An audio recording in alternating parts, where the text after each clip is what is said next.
सतगुरु जी। वाहिगुरु जी का खालसा, वाहिगुरु जी की फतेह। सतनाम वाहेगुरु साहिब जी। पाताला पाताल लख आगासा आगास। इत्थे कवि जी ने जो जपजी साहिब के कई बारी अर्थ किए उन्होंने अपने ग्रंथ के अंदर भी उन्होंने कहा भी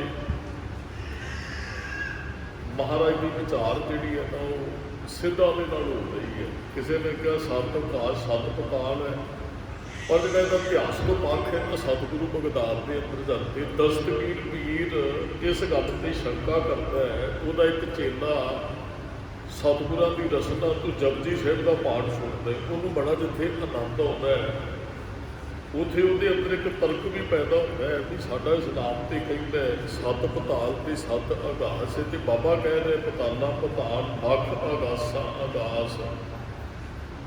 लख का अर्थ इत्थे गिणती का लख नहीं है, लख का अर्थ जिहड़ा लखिया नहीं जा सकता। लख का ये अर्थ नहीं है भी पताल भी लख ने ते आकाश भी लख ने। लख का अर्थ जो असी एक असंख ते लख शब्द बहुत मेरी गुरु ग्रंथ साहिब च आया, इनू लखिया नहीं जा सकता। असंख भी जिहड़ा शब्द है ना कहते 1000 करोड़ को असंख कहते हैं। 1000 करोड़ होवे ना वह असंख बनता है।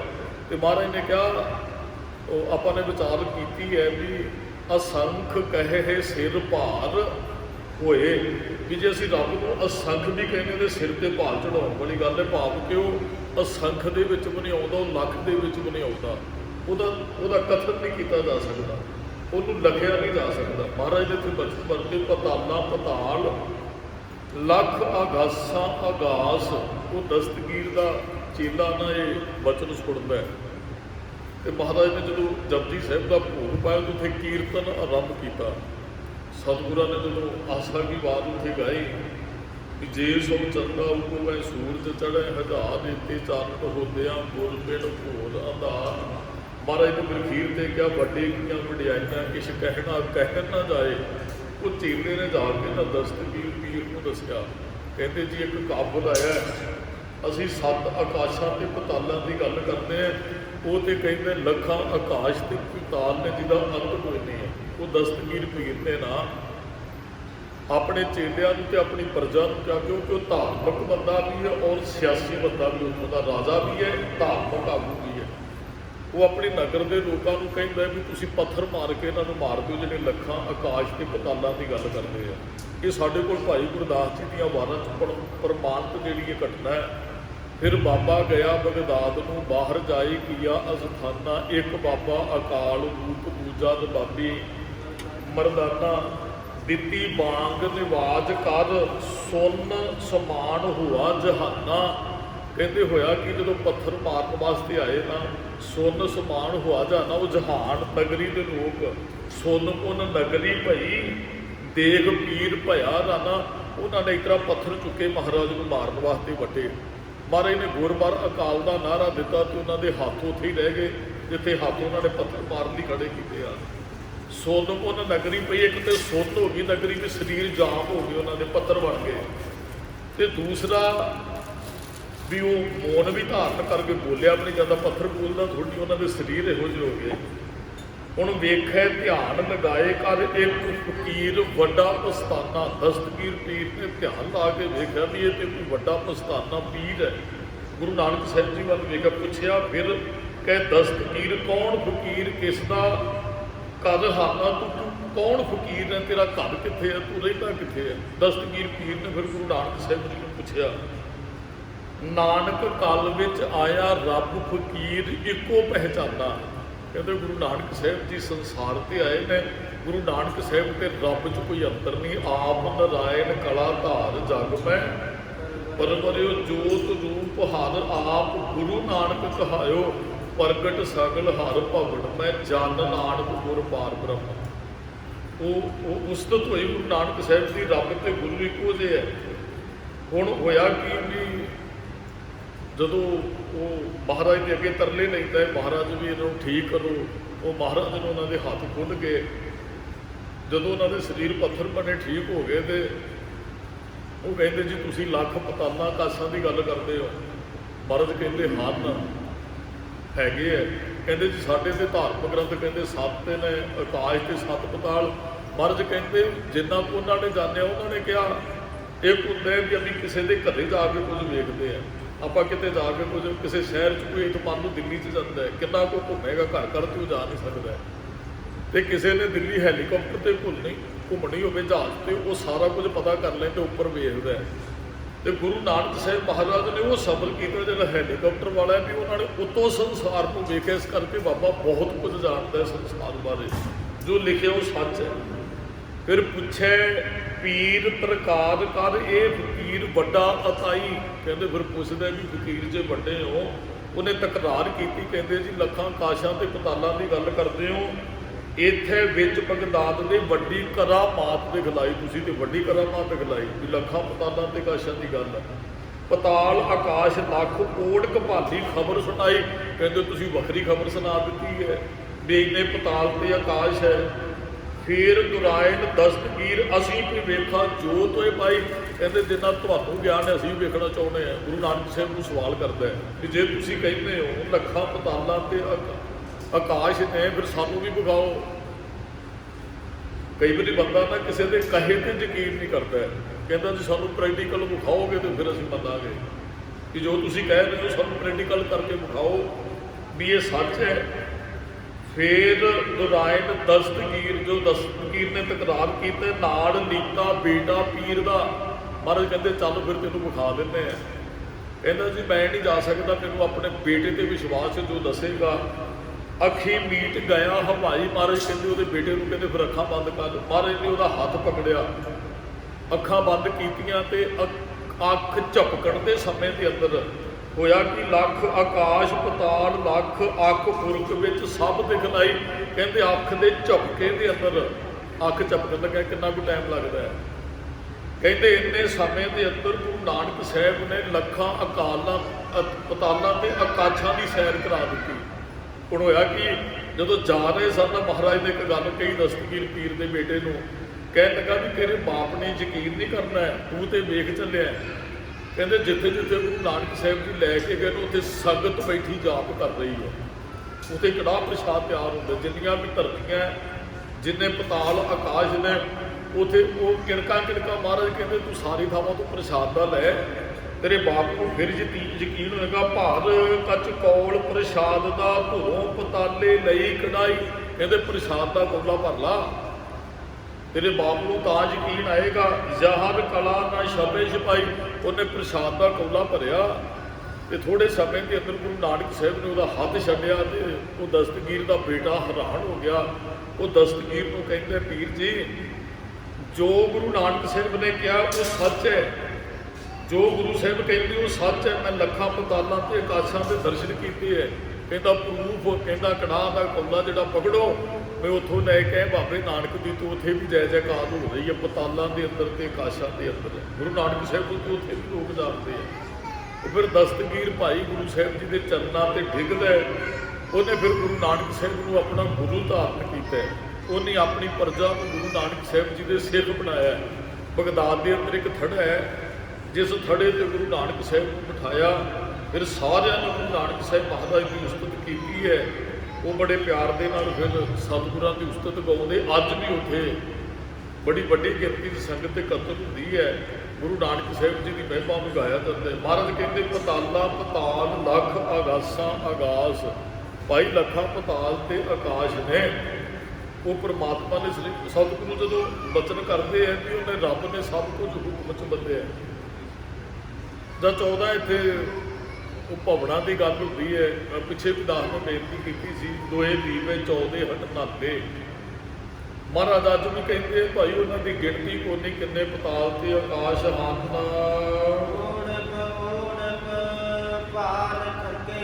ਅਖੀਰ ਤੱਕ ਓੜਕਦਾ ਹੁੰਦਾ। ਅਖੀਰ ਕਹਿੰਦੇ ਬਹੁਤ ਭਾਲ ਕਰਕੇ ਥੱਕ ਕੇ ਰੱਬ ਦਾ ਅੰਤ ਪਾਉਣਾ ਚਾਹੁੰਦੇ ਹਨ।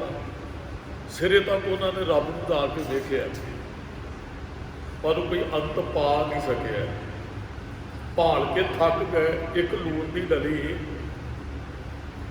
ਨਾਲ ਦੀਆਂ ਲੂਣ ਦੀਆਂ ਡਲੀਆਂ ਨੂੰ ਕਹਿੰਦੇ ਵੀ ਮੈਂ ਚੱਲੀ ਹਾਂ ਸਮੁੰਦਰ 'ਚ, ਤੇ ਸਮੁੰਦਰ ਕਿੰਨਾ ਕੁ ਡੂੰਘਾ ਮੈਂ ਤੁਹਾਨੂੰ ਆ ਕੇ ਖਬਰ ਦਿਆਂਗੀ ਵੀ ਮੈਂ ਵੇਖਣਾ ਚਾਹੁੰਦੀ ਸਮੁੰਦਰ ਕਿੰਨਾ ਕੁ ਡੂੰਘਾ। ਉਹ ਲੂਣ ਦੀ ਡਲੀ ਨਾਲ ਸਮੁੰਦਰ 'ਚ ਡਿੱਗ ਪੈਂਦੀ ਹੈ, ਉਹ ਥੱਲੇ ਨੂੰ ਤੇ ਜਾ ਰਹੀ ਹੈ, ਜਿਵੇਂ ਜਿਵੇਂ ਥੱਲੇ ਜਾ ਰਹੀ ਉਹ ਗਲ ਰਹੀ ਹੈ, ਥੱਲੇ ਤਲੇ ਤੇ ਪਹੁੰਚੀ ਨਹੀਂ ਤੇ ਉਹ ਪਾਣੀ ਦਾ ਰੂਪ ਹੋ ਗਿਆ ਲੂਣ। ਬਾਹਰਲੀਆਂ ਡਲੀਆਂ ਦੇਖਦੀਆਂ ਨੇ ਕਦੋਂ ਆਏ ਦੱਸੇ। ਇਸ ਤਰ੍ਹਾਂ ਹੀ ਗੁਰਮੁਖ ਉਹਦਾ ਅੰਤ ਪਾਉਣ ਵਾਲੇ ਉਹਦੇ ਵਿੱਚ ਸਮਾ ਗਏ, ਕੋਈ ਦੱਸ ਨਹੀਂ ਸਕਿਆ ਰੱਬ ਕਿਹੋ ਜਿਹਾ। ਅੰਤ ਨਾ ਪਾਵਤ ਦੇਵ ਸਭੈ ਗੁਣ, ਇੰਦਰ ਮਹਾ ਸਿਵ ਜੋਗ ਕਰੀ। ਨਾ ਤੇ ਉਹਦੇ ਪੂਰਨ ਤੌਰ ਤੇ ਗੁਣ ਗਾਏ ਜਾ ਸਕਦੇ, ਨਾ ਹੀ ਉਹਦਾ ਅੰਤ ਪਾਇਆ ਜਾ ਸਕਦਾ। ਅੱਗੇ ਸ਼ਬਦ ਆਉਣੇ ਹੈ, ਅੰਤ ਨਾ ਸਿਵਤੀ ਕਹਿਣ ਨਾ ਅੰਤ, ਵੀ ਉਹਦੀ ਕੋਈ ਸਿਫਤ ਸਲਾਹ ਦਾ ਅੰਤ ਨਹੀਂ ਹੈ, ਕਹਿਣ ਵਾਲਿਆਂ ਦਾ ਵੀ ਅੰਤ ਨਹੀਂ, ਅੰਤ ਪਾਇਆ ਕਿਸੇ ਨੇ ਨਹੀਂ ਹੈ। ਉਹਨੂੰ ਬੇਅੰਤ ਕਹਿ ਕੇ ਬਸ ਇੱਥੇ ਚੁੱਪ ਧਾਰਨ ਕਰ ਲਈ ਉਹਨੂੰ ਗਾਉਣ ਵਾਲਿਆਂ ਨੇ, ਉਹਨੂੰ ਜਪਣ ਵਾਲਿਆਂ ਨੇ। ਓੜਕ ਭਾਲ ਥੱਕੇ, ਅਨੇਕਾਂ ਹੀ ਭਾਲ ਕੇ। ਕਿੰਨੇ ਧਾਰਮਿਕ ਗ੍ਰੰਥ ਨੇ ਸੰਸਾਰ ਦੇ ਅੰਦਰ, ਕਿੰਨੇ ਕੁ ਸੰਤ ਮਹਾਂਪੁਰਖ, ਕਿੰਨੇ ਕਾਏ ਚਲੇ ਗਏ, ਅੱਜ ਵੀ ਨੇ ਉਹ ਗਾ ਰਹੇ ਨੇ, ਕੱਲ੍ਹ ਨੂੰ ਚਲੇ ਜਾਣਗੇ। ਮਹਾਰਾਜ ਕਹਿੰਦੇ ਉਹ ਪੂਰਨ ਤੌਰ ਤੇ ਉਹਦਾ ਅੰਤ ਕੋਈ ਨਹੀਂ ਪਾ ਸਕਿਆ। ਹਰ ਰੋਜ਼ ਅਸੀਂ ਬਚਨ ਪੜ੍ਹਦੇ, ਸੁਣ ਵੱਡਾ ਆਖੇ ਸਭ ਕੋਏ, ਵੀ ਉਹਨੂੰ ਵੱਡਾ ਕਹਿ ਕੇ। ਵੱਡਾ ਕਹਿਣਾ ਇਹ ਨਹੀਂ ਵੀ ਕਿਸੇ ਨੇ ਅੰਤ ਪਾ ਲਿਆ, ਉਹ ਫਿਰ ਵੀ ਨਹੀਂ ਲੱਗਿਆ, ਸਿਰਫ ਉਹਨੂੰ ਵੱਡਾ ਹੀ ਕਿਹਾ ਗਿਆ। ਕਿੰਨਾ ਕੁ ਵੱਡਾ ਹੈ ਇਹ ਬਿਆਨ ਨਹੀਂ ਕੀਤਾ ਕਿਸੇ ਨੇ। ਸੁਣ ਵੱਡਾ ਆਖੇ ਸਭ ਕੋਏ, ਕੀਮਤ ਵੱਡਾ ਡੀਠੋ ਕਿੰਨਾ ਕੁ ਵੱਡਾ ਹੈ। ਜੇ ਕਿਸੇ ਨੇ ਵੇਖਿਆ ਹੋਵੇ ਤੇ ਬਸ ਵੱਡਾ ਕਹਿਣਾ ਵੀ ਉਹਨੂੰ ਸੰਪੂਰਨ ਨਹੀਂ ਹੋ, ਵੀ ਅਸੀਂ ਕਿਸੇ ਨੂੰ ਵੱਡਾ ਕਹਿ ਦਈਏ। ਅਸੀਂ ਕਿਸੇ ਨੂੰ ਸੁਣਿਆ, ਗੁਰੂ ਸਾਹਿਬ ਨੇ ਕਿਹਾ ਐਡਾ ਕੁ ਵੱਡਾ ਹੈ, ਦੂਸਰੇ ਗ੍ਰੰਥਾਂ ਨੇ ਕਿਹਾ ਐਡਾ ਕੁ। ਲੋਕ ਸੁਣਦੇ ਕਹਿੰਦੇ ਜੀ ਐਡਾ ਕੁ ਰੱਬ ਐਡਾ ਕੁ, ਪਰ ਉਹਦਾ ਅੰਤ ਕਿਸੇ ਨੇ ਪਾਇਆ। ਮਹਾਰਾਜ ਕਹਿੰਦੇ ਓੜ ਭਾਲ ਥੱਕੇ, ਉਹਨੂੰ ਲੱਭਦੇ ਲੱਭਦੇ ਉਹਦਾ ਅੰਤ ਪਾਉਂਦੇ ਪਾਉਂਦੇ ਥੱਕ ਗਏ। ਬਾਤ ਦਾ ਤੁੰਦੇ ਗੱਲ ਬੋਲ, ਕਿਸੇ ਨੂੰ ਕੁਝ ਕਹਿਣਾ। ਕਹਿੰਦੇ ਵੇਦ ਕਹਿਣ ਇੱਕ ਬਾਤ, ਵੇਦ ਉਹ ਕਹਿੰਦੇ ਤੇ ਬਹੁਤ ਨੇ ਰੱਬ ਬਾਰੇ। ਧਾਰਮਿਕ ਗ੍ਰੰਥ ਜਿੰਨੇ ਵੀ ਹੈ, ਵੇਦ ਦਾ ਅਰਥ ਹੁੰਦਾ ਹੈ ਵਿਦਿਆ ਕਹਿਣ ਵਾਲਾ। ਕਿੰਨੇ ਧਾਰਮਿਕ ਗ੍ਰੰਥ ਨੇ, ਅੰਤ ਕਿਸੇ ਨੇ ਨਹੀਂ ਪਾਇਆ। ਹਾਂ, ਜਿੰਨੇ ਜਿੰਨਾ ਕੁ ਜਾਣਿਆ ਉਹਨਾਂ ਕੁ ਨੇ ਲਿਖ ਕੇ ਦੇ ਦਿੱਤਾ। ਅਸੀਂ ਜਿੰਨਾ ਕੁ ਅਸੀਂ ਕੁਝ ਲਿਖਣਾ ਹੋਵੇ ਰੱਬ ਬਾਰੇ, ਅਸੀਂ ਤਾਂ ਉਹਨਾਂ ਕੁ ਲਿਖਾਂਗੇ ਜਿੰਨਾ ਕੁ ਜਾਣਦੇ ਹੈ। ਜਿੰਨੇ ਜਾਣਿਆ ਉਹਨਾਂ ਕੁ ਲਿਖ ਕੇ ਦੇ ਦਿੱਤੇ। ਦਾਸ ਨੇ ਅੱਗੇ ਵੀ ਇੱਕ ਦਿਨ ਬੇਨਤੀ ਕੀਤੀ ਸੀ, ਇੱਕ ਫਿਲਮ ਬਣੀ ਸੀ ਵੀ ਅੰਨੇ ਹੀ ਪੰਜ, ਤੇ ਉਹਨਾਂ ਨੂੰ ਕਿਹਾ ਹਾਥੀ ਦੱਸੋ ਕਿੱਡਾ ਗਿਆ। ਕਿਸੇ ਦਾ ਪੂਛ ਨੂੰ ਹੱਥ ਪੈ ਗਿਆ, ਕਿਸੇ ਦਾ ਲੱਤ ਨੂੰ ਜੱਫਾ ਪੈ ਗਿਆ, ਕਿਸੇ ਨੇ ਸੁੰਡ, ਉਹ ਕਿਸੇ ਨੇ ਉਹਦੇ ਤੇ ਹੱਥ ਮਾਰਿਆ ਉਹਦੀ ਕੰਨ ਤੇ, ਕਿਸੇ ਨੇ ਕਿਹਾ ਜੀ ਪਹਾੜ ਵਰਗਾ, ਕਿਸੇ ਨੇ ਕਿਹਾ ਜੀ ਦਰਖਤ ਵਰਗਾ, ਕਿਸੇ ਨੇ ਕਿਹਾ ਜੀ ਉਹ ਝਾੜੂ ਵਰਗਾ ਹੈ। ਅਸਲ ਦੇ ਵਿੱਚ ਹਾਥੀ ਬਹੁਤ ਵੱਡਾ ਸੀ। ਉਹ ਅੰਨੇ ਸਨ, ਹਾਥੀ ਨੂੰ ਬਿਆਨ ਨਾ ਕਰ ਸਕੇ ਉਹ ਕਿੰਨਾ ਕੁ ਵੱਡਾ ਹੈ। ਰੱਬ ਵਾਲੇ ਪਾਸਿਓਂ ਅਸਲ ਦੇ ਵਿੱਚ ਅਸੀਂ ਵੀ ਅੰਨੇ ਹੈ। ਰੱਬ ਨੂੰ ਬਿਆਨ ਕਰਨਾ ਹੋਵੇ ਸਾਡੇ ਵੱਸ ਦੀ ਗੱਲ ਨਹੀਂ ਹੈ। ਰੱਬ ਕਿੰਨਾ ਕੁ ਵੱਡਾ ਹੈ, ਕਿੱਥੋਂ ਸ਼ੁਰੂ ਹੁੰਦਾ ਹੈ, ਕਿੱਥੋਂ ਉਹਦਾ ਅੰਤ ਹੁੰਦਾ ਹੈ, ਕਦੋਂ ਤੋਂ ਸੀ, ਕਿੰਨਾ ਚਿਰ ਰਹੇਗਾ। ਰੱਬ ਬਾਰੇ ਇਹ ਗੱਲ ਕਹੀ ਨਹੀਂ ਜਾ ਸਕਦੀ ਹੈ। ਰੱਬ ਕਦੋਂ ਤੋਂ ਹੈ, ਕਿੰਨਾ ਚਿਰ ਰਹੇਗਾ, ਕਿੱਡਾ ਕੁ ਵੱਡਾ ਹੈ, ਉਹ ਬੜਾ ਔਖੀ ਗੱਲ ਹੈ। ਹਾਂ, ਵੱਡਾ ਕਹਿ ਕੇ ਉਹਨੂੰ ਸਾਰਿਆਂ ਨੇ ਵਡਿਆਇਆ ਹੈ। ਮਹਾਰਾਜ ਕਹਿੰਦੇ ਗੱਲ ਤੇ ਸਾਰੇ ਰੱਬ ਬਾਰੇ ਕਰਦੇ ਨੇ, ਉਹਨੂੰ ਬਿਆਨ ਕਿਉਂ ਨਹੀਂ ਕਰ ਸਕਦਾ। ਥੱਕ ਜਾਂਦੇ ਨੇ ਖੀਰ ਨੂੰ।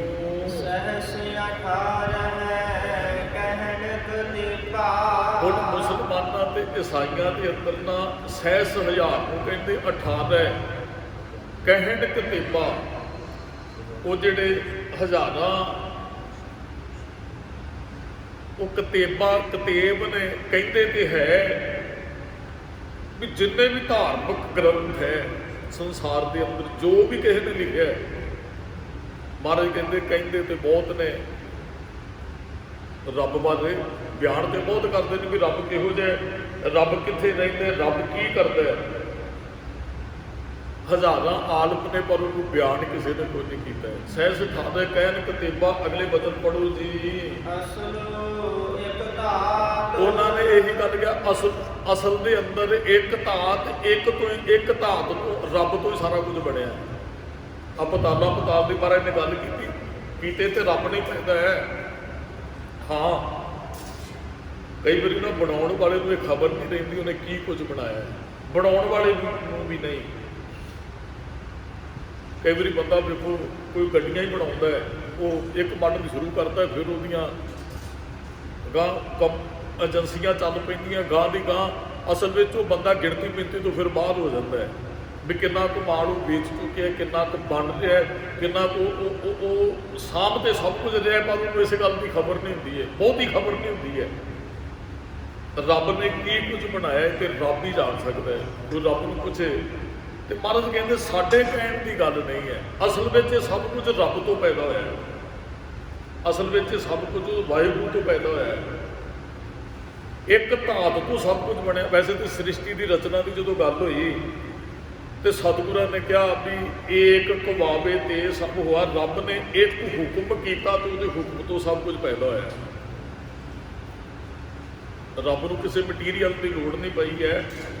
ਆ ਜਿੰਨੇ ਸਰੀਰ ਹਜ਼ਾਰਾਂ ਔਰਤਾਂ ਮਰਦੋਂ ਨੇ ਸਾਜੇ ਹੈ। ਮਹਾਰਾਜ ਕਹਿੰਦੇ ਨਾ ਮਾਟੀ ਏਕ ਅਨੇਕ ਭਾਂਤ ਕਰ ਸਾਜੀ, ਸਾਜਣ ਹਾਰੇ ਨਾ ਕਛ ਕੋਚ ਮਾਟੀ ਕੇ ਭਾਂਡੇ, ਨਾ ਕਛ ਕੋਚ ਪਵਾਵੇ। ਉਹ ਜਦੋਂ ਕਿਸੇ ਨੂੰ ਪੈਦਾ ਕਰਦਾ ਹੈ ਨਾ ਉਹ ਨਾਲ ਦੀ ਨਾਲ ਮਟੀਰੀਅਲ ਤਿਆਰ ਹੁੰਦਾ ਹੈ। ਕਿਸੇ ਨੂੰ ਥਾਪਿਆ ਨਹੀਂ ਕਰਦਾ ਹੈ। ਜਿਵੇਂ ਆਪਾਂ ਕਿਸੇ ਬਚਨ ਪੜ੍ਹੇ ਵੀ ਥਾਪਿਆ ਨਾ ਜਾਏ ਕੀਤਾ ਉਹਨੂੰ, ਵੀ ਰੱਬ ਨੂੰ ਕਿਸੇ ਨੇ ਬਣਾਇਆ, ਉਹ ਕਿਸੇ ਦਾ ਬੈਠਾ ਪਦਵੀ ਤੇ ਨਹੀਂ ਬੈਠਾ ਹੈ। ਤੇ ਦੂਸਰੀ ਗੱਲ ਇਹ ਹੈ ਵੀ ਉਹ ਜਿਹੜਾ ਪਰਮਾਤਮਾ ਆਪਣੇ ਆਪ ਤੋਂ ਪੈਦਾ ਹੋਇਆ ਤੇ ਆਪ ਉਹਨੇ ਸ੍ਰਿਸ਼ਟੀ ਦੀ ਰਚਨਾ ਅੱਗੇ ਕੀਤੀ ਹੈ। ਆਪ ਹੀ ਨੇ ਆਪ ਸਾਜਿਓ, ਆਪ ਹੀ ਨੇ ਰਚਿਓ ਨਾਓ। ਆਪਣੇ ਆਪ ਉਹਨੇ ਸ੍ਰਿਸ਼ਟੀ ਦੀ ਰਚਨਾ ਕੀਤੀ ਤੇ ਇੱਕ ਨਾਮ ਤੋਂ ਹੀ ਏਕ ਕੁਵਾਵੇ ਤੇ ਨਾਮ ਦਾ ਅਰਥ ਬੋਲਣਾ ਹੀ ਹੈ। ਚਲੋ ਨਾਮ ਦੇ ਅਰਥ ਬਹੁਤ ਵਿਦਵਾਨਾਂ ਨੇ ਹੁਕਮ ਵੀ ਹੈ ਨਾਮ ਦਾ ਅਰਥ। ਜਦੋਂ ਆਪਾਂ ਨਾਮ ਜਪਣ ਦੀ ਗੱਲ ਕਰਦੇ ਨਾ, ਰੱਬ ਦਾ ਹੁਕਮ ਹੈ ਜਾਂ ਮਹਾਰਾਜ ਨੇ ਬਚਨ ਕਹੇ ਉਹ ਪ੍ਰਭ ਦਾ ਸਿਮਰਨ ਸਭ ਤੋਂ ਉੱਚਾ। ਤੇ ਦੂਸਰੇ ਪਾਸੇ ਭਾਈ ਗੁਰਦਾਸ ਜੀ ਨੇ ਕਿਹਾ ਖਾਂਡ ਖਾਂਡ ਕਹੇ ਜੇਬੋ ਨਾ ਸਵਾਦ ਪੀਠੋ। ਜੇ ਖੰਡ ਖੰਡ ਕਹਿਣ ਨਾਲ ਨਾ ਸਾਡੀ ਰਸਨਾ ਮਿੱਠੀ ਨਹੀਂ ਹੋਏਗੀ, ਖੰਡ ਸਾਨੂੰ ਛਕਣੀ ਪੈਣੀ ਹੈ। ਨਾਮ ਜਿਹੜਾ ਹੈ ਨਾ ਉਹਦਾ ਹੁਕਮ ਮੰਨਣਾ ਪੈਣਾ, ਫਿਰ ਅਸੀਂ ਉਹਦੇ ਵਿੱਚ ਸਮਾਵਾਂਗੇ। ਅਸੀਂ ਮੰਨ ਲਓ ਕਿਸੇ ਦੀ ਖੁਸ਼ੀ ਲੈਣੀ ਚਾਹੁੰਦੇ ਹਾਂ, ਸਾਨੂੰ ਕੀ ਕਰਨਾ ਪਏਗਾ? ਸਾਨੂੰ ਉਹਦਾ ਹੁਕਮ ਮੰਨਣਾ ਪਏਗਾ। ਜਿਹਦੀ ਅਸੀਂ ਖੁਸ਼ੀ ਲੈਣੀ ਚਾਹੁੰਦੇ ਹਾਂ ਉਹ ਫਿਰ ਸਾਡੇ ਤੇ ਪ੍ਰਸੰਨ ਵੀ ਹੋਏਗਾ ਔਰ ਸਾਡੇ ਤੇ ਉਹ ਖੁਸ਼ ਵੀ ਹੋਏਗਾ ਔਰ ਸਭ ਕੁਝ ਦੇਣ ਲਈ ਵੀ ਤਿਆਰ ਹੋਏਗਾ। ਇੱਕ ਬੱਚਾ ਹੈ ਆਪਣੇ ਬਾਪ ਤੋਂ ਕੁਝ ਲੈਣਾ ਚਾਹੁੰਦਾ ਹੈ ਨਾ, ਤੇ ਉਹ ਬਾਪ ਦਾ ਜਾ ਕੇ ਨਾ ਸਤਿਕਾਰ ਵੀ ਕਰਦਾ ਹੈ ਤੇ ਬਾਪ ਨੂੰ ਕਹਿੰਦੇ ਬਾਪੂ ਜੀ ਤੁਹਾਨੂੰ ਕਿਸੇ ਚੀਜ਼ ਦੀ ਲੋੜ ਤਾਂ ਨਹੀਂ, ਦੱਸੋ। ਤੇ ਪਤਾ ਬਾਪ ਨੂੰ ਵੀ ਇਸ ਗੱਲ ਦਾ ਲੱਗਦਾ ਵੀ ਇਹਨੂੰ ਕਿਸੇ ਚੀਜ਼ ਦੀ ਲੋੜ ਹੈ, ਜ਼ਰੂਰਤ ਹੈ, ਤਾਂ ਜਿਹੋ ਜਿਹੀਆਂ ਗੱਲਾਂ ਕਰਦੇ ਆ। ਰੱਬ ਦਾ ਹੁਕਮ ਮੰਨਿਆ ਉਹਦੇ ਵਿੱਚ ਮਨੁੱਖ ਸਮਾ ਸਕਦਾ ਹੈ। ਸਤਿਗੁਰਾਂ ਨੇ ਜਪਜੀ ਸਾਹਿਬ ਦੇ ਰੱਬ 'ਚ ਇੱਕ ਸਵਾਲ ਰੱਖਿਆ ਕਿ ਉਹ ਸਚਿਆਦਾ ਹੋਈ ਹੈ ਕਿ ਉਹ ਕੂੜੇ ਟੁੱਟੇ ਪਾਲ। ਸਾਰੀ ਵਿਚਾਰ ਇਸੇ ਪੰਕਤੀ ਤੇ ਚੱਲ ਰਹੀ ਹੈ। ਮਹਾਰਾਜ ਨੇ ਜਪਜੀ ਸਾਹਿਬ 'ਚ ਰੱਬ 'ਚ ਸਵਾਲ ਰੱਖਿਆ ਤੇ ਖੀਰ ਤੱਕ ਜਿਹਨੇ ਪ੍ਰਾਪਤੀ ਕਰ ਲਈ ਜਪਜੀ ਸਾਹਿਬ ਦੀ, ਕੇਤੀ ਛੁੱਟੀ ਨਾਲ ਤੱਕ ਅਸੀਂ ਪਹੁੰਚਣਾ। ਕਿਵ ਸਚਿਆਦਾ ਹੋਈ ਹੈ ਕਿ ਕੂੜੇ ਟੁੱਟੇ ਪਾਲ ਤੋਂ ਕੇਤੀ ਛੁੱਟੀ ਨਾਲ ਵੀ ਆਪ ਨਹੀਂ ਮਨੁੱਖ ਰੱਬ ਵਿੱਚ ਸਮਾਉਂਦਾ, ਹੋਰ ਵੀ ਕਈਆਂ ਨੂੰ ਜੋੜਦਾ ਹੈ। ਇੱਥੇ ਮਹਾਰਾਜ ਨੇ ਇਹੀ ਗੱਲ ਕਹੀ ਭਾਈ ਰੱਬ ਦੇ ਹੁਕਮ ਤੋਂ ਸਾਰੀ ਸ੍ਰਿਸ਼ਟੀ ਪੈਦਾ ਹੋਈ ਕਿ ਉਹਦੇ ਹੁਕਮ 'ਚ ਚੱਲਾਂਗੇ ਤੇ ਗੱਲ ਸਮਝ ਆਏਗੀ। ਜੇ ਰੱਬ ਕਿਸੇ ਲੇਖੇ 'ਚ ਆਉਂਦਾ ਹੋਏ ਤੇ ਤਾਂ ਹੀ ਲਿਖੀਏ ਨਾ ਰੱਬ ਬਾਰੇ। ਰੱਬ ਕਿਸੇ ਲੇਖੇ 'ਚ ਨਹੀਂ ਆਉਂਦਾ ਗੁਰਮੁਖੋ। ਚਲੋ ਰੱਬ ਤੇ ਲੇਖੇ 'ਚ ਨਹੀਂ ਆਉਂਦਾ ਹੈ, ਰੱਬ ਨੇ ਜੋ ਕੁਝ ਬਣਾਇਆ ਹੈ ਉਹਦਾ ਹਿਸਾਬ ਕਿਤਾਬ ਕੋਈ ਨਹੀਂ ਕਰ ਸਕਦਾ ਹੈ। ਗੁਰੂ ਨਾਨਕ ਸਾਹਿਬ ਮਹਾਰਾਜ ਜੀ ਨਾ ਮੋਦੀਖਾਨੇ ਤੇ ਰਹੇ ਤੇ 3 ਵਾਰੀ ਹਿਸਾਬ ਹੋਇਆ ਸੁਲਤਾਨਪੁਰ ਦੀ ਧਰਤੀ ਤੇ।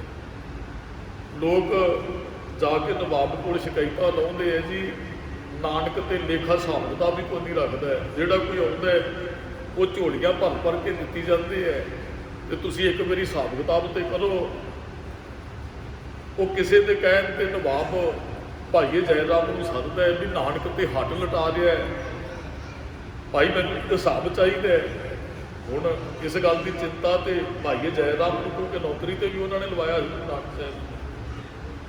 ਤੇ ਜਦੋਂ ਹਿਸਾਬ ਕਿਤਾਬ ਕੀਤਾ ਤੇ ਬਹੁਤ ਪੈਸੇ ਵੱਧਦੇ ਆ, 3 ਵਾਰੀ ਹਿਸਾਬ ਹੁੰਦਾ ਹੈ ਨਵਾਬ ਕਿਸੇ ਦੇ ਕਹਿਣ ਤੇ। ਜਦੋਂ ਅਖੀਰਲੇ ਵੇਲੇ ਹਿਸਾਬ ਹੋਇਆ ਨਾ ਪੈਸੇ ਕਾਫੀ ਵੱਧ ਗਏ ਤੇ ਮਹਾਰਾਜ ਨੂੰ ਪੰਚਾਇਤ ਹੀ ਆਪਾਂ ਕਹਿ ਸਕਦੇ ਵੀ ਕਾਫੀ ਲੋਕਾਂ 'ਚ ਸੱਦਿਆ ਵੀ ਹੁਣ ਤੇ ਘਾਟਾ ਹੀ ਪਏਗਾ। ਜਦੋਂ ਪੈਸੇ ਵਧੇ ਇਹਨਾਂ ਤੇ ਉਹ ਨਵਾਬ ਕਹਿੰਦੇ ਜੀ ਪੈਸਿਆਂ ਦਾ ਕੀ ਕਰਨਾ ਹੈ? ਤੇ ਗੁਰੂ ਨਾਨਕ ਸਾਹਿਬ ਮਹਾਰਾਜ ਕਹਿੰਦੇ ਲੋੜਵੰਦ ਨੂੰ ਦੇ ਦਿਓ, ਇਹ ਵੀ ਪੈਸੇ ਅਸੀਂ ਨਹੀਂ ਲਿਜਾਣੇ, ਜਿਹੜੀ ਸਾਡੀ ਮਿਹਨਤ ਹੈ। ਉਹ ਫਿਰ ਵੱਖਰੀ ਗੱਲ ਹੈ, ਪਿਤਾ ਕਲਿਆਣ ਦਾਸ ਜੀ ਨੇ ਪੈਸੇ ਨਵਾਬ ਤੋਂ ਮੰਗੇ ਹਨ ਜਾ ਕੇ ਵੀ ਉਹ ਸਾਡੇ ਪੁੱਤਰ ਦੇ ਪੈਸੇ ਜਿਹੜੇ ਨੇ ਉਹਨੇ ਮਿਹਨਤ ਕੀਤੀ ਹੈ ਉਹਦੇ ਪੈਸੇ ਬਣਦੇ ਦਿਓ। ਤੇ ਨਵਾਬ ਕਹਿੰਦਾ ਜੀ ਤੁਹਾਡਾ ਪੁੱਤਰ ਤੇ ਕਹਿੰਦਾ ਸੀ, ਨਾਨਕ ਤੇ ਕਹਿੰਦਾ ਸੀ ਵੀ ਗਰੀਬਾਂ ਨੂੰ ਦੇ ਦਿਓ। ਕਹਿੰਦਾ ਜੀ ਅੱਧੇ ਕੋ ਗਰੀਬਾਂ ਨੂੰ ਦੇ ਦਿਓ, ਅੱਧੇ ਤਾਂ ਸਾਨੂੰ ਵੀ ਚਾਹੀਦੇ ਹੈ, ਸਾਡੇ ਪੁੱਤਰ ਦੀ ਕਮਾਈ ਹੈ। ਜਦੋਂ ਗੁਰੂ ਸਾਹਿਬ ਨੇ ਮੇਨ ਤੋਲ ਕੇ ਕੁਝ ਨਹੀਂ ਦਿੱਤਾ ਤੇ ਫਿਰ ਗੁਰਮੁਖ ਪਿਆਰੋ ਹੋਇਆ ਵੀ ਨਫਾ ਹੈ। ਅਸੀਂ ਜਦੋਂ ਕਰਦੇ ਹਾਂ ਕਿਰਸ ਮਹਾਰਾਜ ਕਹਿੰਦੇ ਹੈ ਸਾਡੀ ਸਾਰੀ ਜ਼ਿੰਦਗੀ ਨਾ ਸਰਫੇ ਸਰਫੇ ਸਦਾ ਸਦਾ ਇਵੇਂ ਗਈ ਰਿਹਾਈ। ਸਰਫੇ ਕਰਦੇ ਕਰਦੇ ਨਿਕਲ ਜਾਂਦੀ ਸੀ, ਹਿਸਾਬ ਕਿਤਾਬ ਬਹੁਤ ਰੱਖਦੇ ਆ ਫਲਾਣਾ ਕਿੰਨੇ ਕੋ ਲੈ ਗਿਆ, ਉਹ ਜਿਹੜਾ ਵਿਆਜ ਤੇ ਪੈਸੇ ਦਿੰਦਾ ਬੜਾ ਹਿਸਾਬ ਕਿਤਾਬ ਰੱਖਦਾ ਹੈ। ਗੁਰੂ ਨਾਨਕ ਸਾਹਿਬ ਮਹਾਰਾਜ ਨੇ ਬਚਨ ਕਹੇ ਵੀ ਜੇ ਇੱਕ ਉਹ ਮਹਾਰਾਜ ਤਕੜੀ ਚ ਤੋਲਦੇ ਨਾ 1 7 ਤੇ 13 ਭਾਈ ਮਰਦਾਨਾ ਜੀ ਕਹਿੰਦੇ ਮਹਾਰਾਜ ਇੱਕ ਇੱਕ ਹੀ ਕਹਿੰਦੇ ਉਹ 7 ਸ਼ਾਬੇ ਧੁੱਲ ਗਏ ਹੈ। ਮਹਾਰਾਜ 7 ਤੋਂ ਹੀ ਰੋਕਿਓ 13। ਮਹਾਰਾਜ ਨੇ ਬਚਨ ਕਹੇ ਮਰਦਾਨਿਆਂ 1 ਹੀ 7 ਹੈ ਤੇ 13 ਦਾ ਅਰਥ ਸਭ ਕੁਝ ਉਹਦਾ ਹੀ ਹੈ। ਜਦੋਂ ਉਹਦਾ ਸਮਝ ਕੇ ਕੋਈ ਲਟਾਉਂਦਾ ਹੈ ਨਾ ਤੇ ਫਿਰ ਇੱਥੇ ਘਾਟੇ ਵਾਲੀ ਕੋਈ ਗੱਲ ਨਹੀਂ। ਸਾਚੇ ਸਾਹਿਬਾ ਕਿਆ ਨਾਹੀਂ ਘਰ ਤੇਰੇ, ਘਰ ਤਾਂ ਤੇਰੇ ਸਭ ਕੁਛ ਹੈ ਜਿਸ ਦੇ ਸੋ ਪਾਵੇ। ਮਹਾਰਾਜ ਕਹਿੰਦੇ ਰੱਬ ਦੀਆਂ ਬਖਸ਼ਿਸ਼ਾਂ ਦਾ ਲੇਖਾ ਜੋਖਾ ਨਹੀਂ ਹੋ ਸਕਦਾ। ਰੱਬ ਬਾਰੇ ਤੇ ਕੋਈ ਕਹਿ ਹੀ ਕੀ ਸਕਦਾ, ਰੱਬ ਦੀਆਂ ਬਖਸ਼ਿਸ਼ਾਂ ਦਾ ਕੋਈ ਹਿਸਾਬ ਨਹੀਂ ਕਰ ਸਕਦਾ। ਲੇਖਾ ਹੋਏ ਤਾਂ ਲਿਖਿਆ, ਜੇ ਹਿਸਾਬ ਕਿਤਾਬ ਕੋਈ ਕਰ ਸਕਦਾ ਹੋਵੇ ਤੇ ਤਾਂ ਹੀ ਲਿਖਿਆ ਜਾਏ ਨਾ। ਮਹਾਰਾਜ ਕਹਿੰਦੇ ਰੱਬ ਬਾਰੇ ਕੁਝ ਕਿਹਾ ਜਾ ਸਕਦਾ ਜੇ ਲੇਖੇ ਦਾ ਹੀ ਵਿਨਾਸ਼ ਹੋ ਜੇ। ਪਤਾ ਦੇ ਅਰਥ ਕੀ ਹੈ ਵੀ ਲੇਖਾ ਹੀ ਮੁੱਕ ਜੇ। ਕਹਿੰਦੇ ਫਿਰ ਤੇ ਰੱਬ ਨੂੰ ਸੰਪੂਰਨ ਕਿਹਾ ਜਾ ਸਕਦਾ ਵੀ ਹੁਣ ਲੇਖਾ ਹੀ ਨਹੀਂ, ਕਿਉਂਕਿ ਲੇਖਾ ਹੀ ਮੁੱਕ ਗਿਆ ਹੈ। ਅੱਖਰ ਹੀ ਨਹੀਂ ਬਚੇ ਜਿਹਦੇ ਨਾਲ ਰੱਬ ਬਾਰੇ ਕੁਝ ਕਿਹਾ ਜਾ ਸਕਦਾ ਹੋਵੇ। ਬਚਨ ਵਾਰ-ਵਾਰ ਦਾਸ ਸਾਹਿਬ ਜੀਆਂ ਨੂੰ ਚੇਤੇ ਕਰਵਾ ਰਿਹਾ ਹੈ। ਕਬੀਰ ਸਾਤ ਸੁਕੁੰਦੇ ਮਸ ਕਰੋ, ਕਲਪ ਕਰੋ ਬਨ ਰਾਏ, ਬਸੁਦਾ ਕਾਗਜ਼ ਜੋ ਕਰੋ ਹਰ ਜਸ ਲਿਖਣ ਨਾ। ਜੇ ਰੱਬ ਬਾਰੇ ਨਹੀਂ ਕੁਝ ਲਿਖਿਆ ਜਾ ਸਕਦਾ ਉਦੋਂ ਕੋਈ ਲੇਖਾ ਨਹੀਂ ਕਰ ਸਕਦਾ। ਹਾਂ ਲੇਖਾ ਖਤਮ ਹੋ ਜਾਂਦਾ ਵੀ ਅੱਖਰ ਖਤਮ ਹੋ ਜਾਂਦੇ ਹੈ। ਰੱਬ ਬਾਰੇ ਨਹੀਂ ਕੁਝ ਕਿਹਾ ਜਾ ਸਕਦਾ ਹੈ। ਹਾਂ ਬਸ ਉਹਨੂੰ ਵੱਡਾ ਕਿਹਾ ਜਾ ਸਕਦਾ ਹੈ। ਵੱਡੇ ਵਿੱਚ ਵੀ ਉਹਦੀ ਸੰਪੂਰਨਤਾ ਨਹੀਂ ਹੈ। ਅਸੀਂ ਤਾਂ ਸੁਣ ਕੇ ਕਹਿੰਦੇ, ਦਾਸ ਨੇ ਪਹਿਲਾਂ ਹੀ ਪੰਕਤੀਆਂ ਪੜ੍ਹ ਦਿੱਤੀਆਂ, ਸੁਣ ਵੱਡਾ ਆਖੇ ਸਭ ਕੋਏ।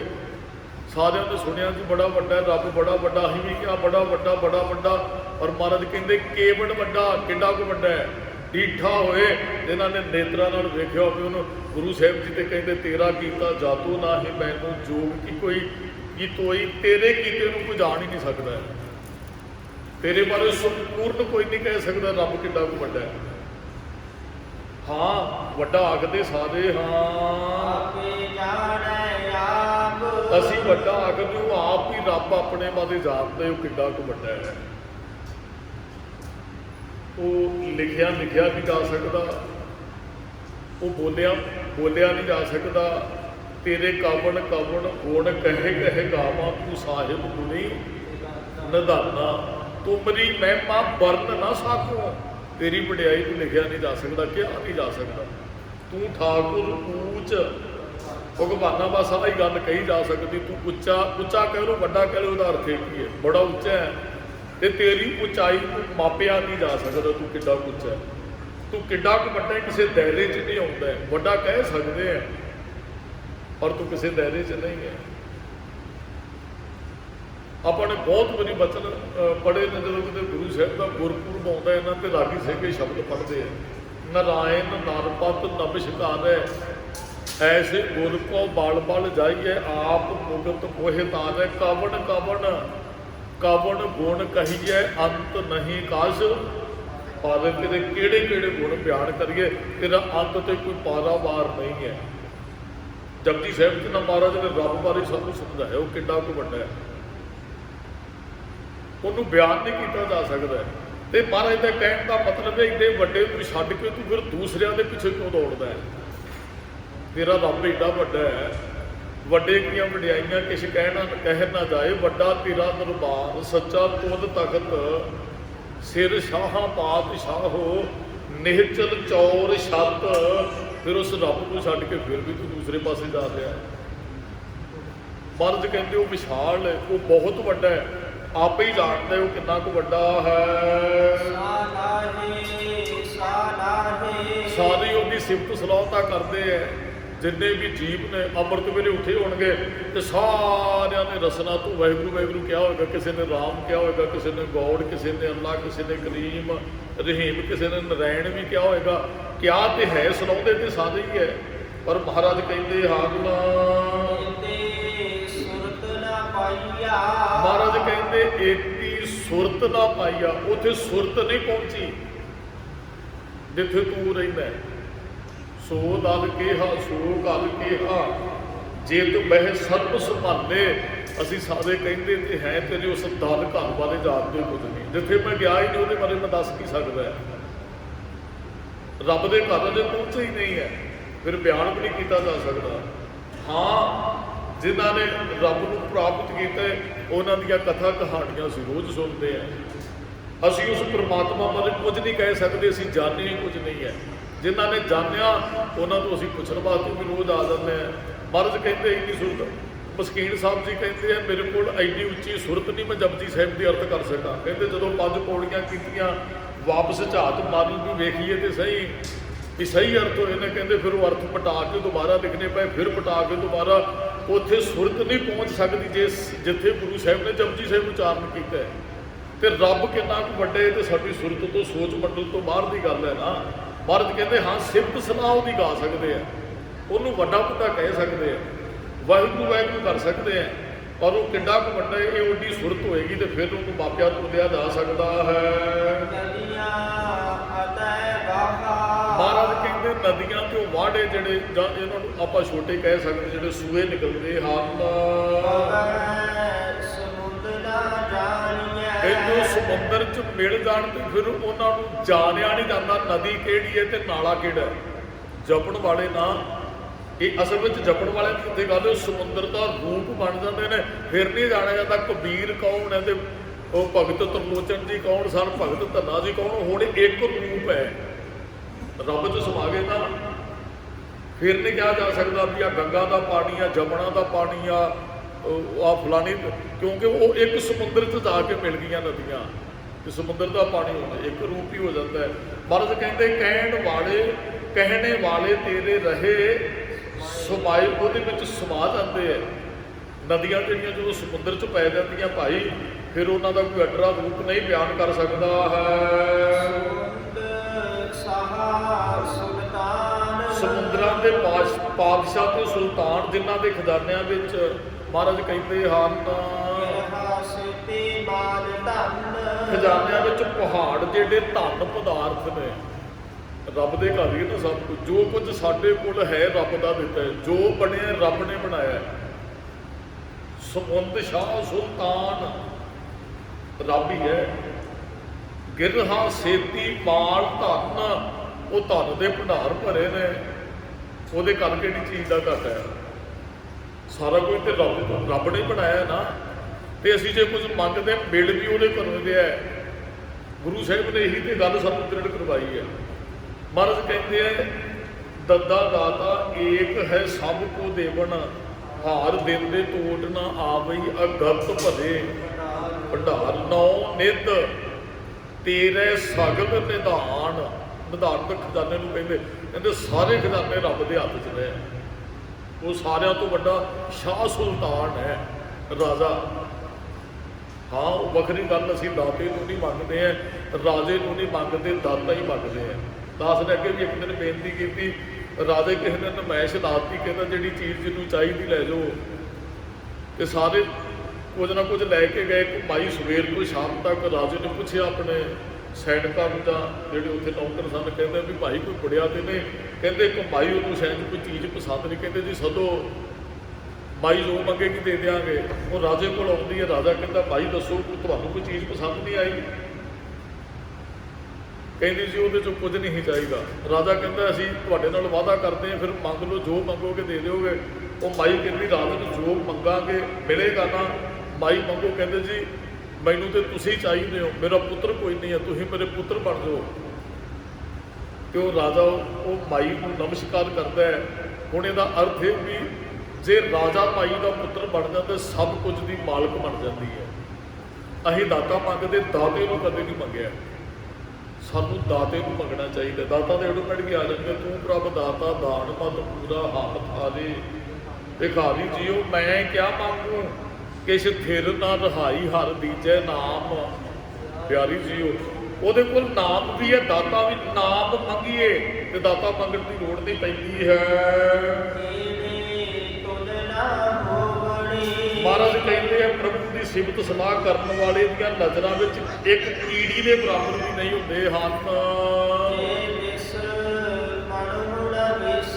ਕਹਿੰਦੇ ਜੇ ਕਿਸੇ ਦੇ ਮਨੋਂ ਉਹ ਨਾ ਵਿਸਰੇ ਤਾਂ ਇਹਦੇ ਵਿਦਵਾਨਾਂ ਨੇ ਇਹ ਅਰਥ ਬੜੇ ਕੀਤੇ ਨੇ। ਕੀੜੀ ਤੋਲਣਾ ਸਿੱਧਾ ਦਰਦ ਵੀ ਕੀੜੀ ਤੋਲੀ ਨਹੀਂ ਜਾ ਸਕਦੀ ਹੈ, ਉਹ ਬੜਾ ਉਹਦਾ ਥੋੜਾ ਵੇਟ ਹੁੰਦਾ ਹੈ ਵੀ ਕੀੜੀ ਨੂੰ ਕਦੇ ਤੋਲਿਆ ਨਹੀਂ ਸਕਦਾ। ਪਰ ਪਿਛਲੀ ਪੰਕਤੀ ਦੇ ਅਰਥ ਕਰਾਂਗੇ ਸਮੁੰਦ ਸਾਹ ਸੁਲਤਾਨ ਗਿਰਹਾ ਸੇਤੀ ਮਾਲ ਤਾਰਨਾ। ਕਹਿੰਦੇ ਅਸਲ ਵਿੱਚ ਨਾ ਰੱਬ ਨਾ ਕਿਤੇ ਵਿਸਰੇ ਨਾ, ਤੇ ਕੀੜੀ ਜਿੰਨਾ ਵੀ ਉਹਦਾ ਤੋਲ ਨਹੀਂ ਮਾਪਿਆ ਜਾ ਸਕਦਾ। ਇਹਦਾ ਸਿੱਧਾ ਅਰਥ ਇਹ ਹੈ ਵੀ ਅਸੀਂ ਦਾਤਾ ਹੀ ਮੰਗਦੇ ਆ ਵੀ ਸਾਨੂੰ ਆਹ ਦਾਤ ਚਾਹੀਦੀ ਜੀ ਦੇ ਦਿਓ। ਕਿਤੇ ਨਾ ਕਿਤੇ ਧਾਰਮਿਕ ਸਥਾਨਾਂ ਤੇ ਆਉਣ ਦਾ ਵੀ ਕਾਰਨ ਉਹ ਦਾਤਾ ਲੈਣ ਵਾਲੇ ਜ਼ਿਆਦੇ ਨੇ।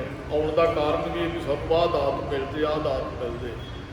ਮਹਾਰਾਜ ਕਹਿੰਦੇ ਭਲਿਆ ਇਹਨਾਂ ਦਾਤਾਂ ਦਾ ਕੋਈ ਵੀ ਮੁੱਲ ਨਹੀਂ ਰੱਬ ਦੇ ਘਰ। ਦਾਤਾ ਰੱਬ ਦੀਆਂ ਹੀ ਹੈ, ਦਾਤਾ ਨਾ ਮੰਗ, ਉਸ ਦਾਤੇ ਨੂੰ ਮੰਗ। ਰੱਬ ਦੇ ਘਰ ਇਹਨਾਂ ਦਾ ਕੋਈ ਵੀ ਮੁੱਲ ਨਹੀਂ ਹੈ। ਉਹ ਮਹਾਰਾਜ ਨੇ ਸ਼ੁਰੂ 'ਚ ਕਿਹਾ ਸੀ ਕਿ ਫੇਰ ਕੇ ਅੱਗੇ ਰੱਖੀਏ ਜਿੱਤ ਦਿਸੇ ਦਰਬਾਰ। ਰੱਬ ਦੀਆਂ ਦਿੱਤੀਆਂ ਦਾਤਾਂ ਵਿੱਚੋਂ ਰੱਬ ਨੂੰ ਕੁਝ ਭੇਟਾ ਕਰਕੇ ਤੂੰ ਉਹਦਾ ਤੂੰ ਮਿਲਾਪ ਹਾਸਲ ਨਹੀਂ ਕਰ ਸਕਦਾ। ਰੱਬ ਦੀਆਂ ਦਿੱਤੀਆਂ ਦਾਤਾਂ ਦਾ ਕੋਈ ਮੁੱਲ ਨਹੀਂ ਹੈ ਵੀ ਤੂੰ ਰੱਬ ਨੂੰ ਕੁਝ ਗੁਰੂ ਸਾਹਿਬ ਦਾ ਦਿੱਤਾ, ਗੁਰੂ ਸਾਹਿਬ ਨੂੰ ਸੌਂਪ ਕੇ ਅਸੀਂ ਬਹੁਤਾ ਕੁਝ ਪ੍ਰਾਪਤ ਨਹੀਂ ਕਰ ਸਕਦੇ ਆ। ਮਹਾਰਾਜ ਕਹਿੰਦੇ ਇਹਦਾ ਬਹੁਤਾ ਮੁੱਲ ਨਹੀਂ। ਹਾਂ ਰੱਬ ਕਿਤੇ ਅੰਦਰੋਂ ਨਾ ਵਿਸਰੇ ਤੇ ਫਿਰ ਤੂੰ ਸਾਰੀਆਂ ਦਾਤਾਂ ਦਾ ਹੀ ਮਾਲਕ ਬਣ ਜਾਂਦਾ। ਉਹ ਦਾਤਾਂ ਮਿਲਦੀਆਂ ਹੀ ਨਹੀਂ, ਉਹ ਤੇ ਦਾਤੇ ਨੂੰ ਪ੍ਰਾਪਤ ਕਰ ਲੈਂਦਾ। ਜਦੋਂ ਦਾਤੇ ਨੂੰ ਪ੍ਰਾਪਤ ਕਰੇ ਤਾਂ ਸਾਰੀਆਂ ਦਾਤਾਂ ਦਾ ਵੀ ਮਾਲਕ ਬਣ ਜਾਂਦਾ। ਇਹਦੀਆਂ ਕੋਈ ਬੇਨਤੀਆਂ ਕੁਰਬਾਨ ਕਰਤੀਆਂ ਜੀ। ਭੁੱਲਾ ਚੁੱਕਾ ਨੂੰ ਖਿਮਾ ਸਮੂਹ ਸੰਗਤ ਦਾ ਧੰਨਵਾਦ। ਜੀ ਆਇਆਂ ਨੂੰ ਪਾਵਨ ਬਾਣੀ ਦੀ ਵਿਚਾਰ ਕਰਦਿਆਂ ਅਨੇਕਾਂ ਤਰ੍ਹਾਂ ਦੀਆਂ ਭੁੱਲਾਂ ਗਲਤੀਆਂ ਹੋ ਜਾਂਦੀਆਂ। ਸੰਗਤ ਤੇ ਸਤਿਗੁਰੂ ਬਖਸ਼ ਕੇ ਉਹਨੂੰ ਬਖਸ਼ ਲੈਣਾ ਜੀ। ਸਮੁੱਚੀਆਂ ਸੰਗਤਾਂ ਦਾ ਗੁਰੂ ਘਰ ਦੇ ਪ੍ਰਬੰਧ ਵੱਲੋਂ, ਲਾਗੀ ਸਿੰਘਾਂ ਵੱਲੋਂ, ਗ੍ਰੰਥੀ ਸਿੰਘਾਂ ਵੱਲੋਂ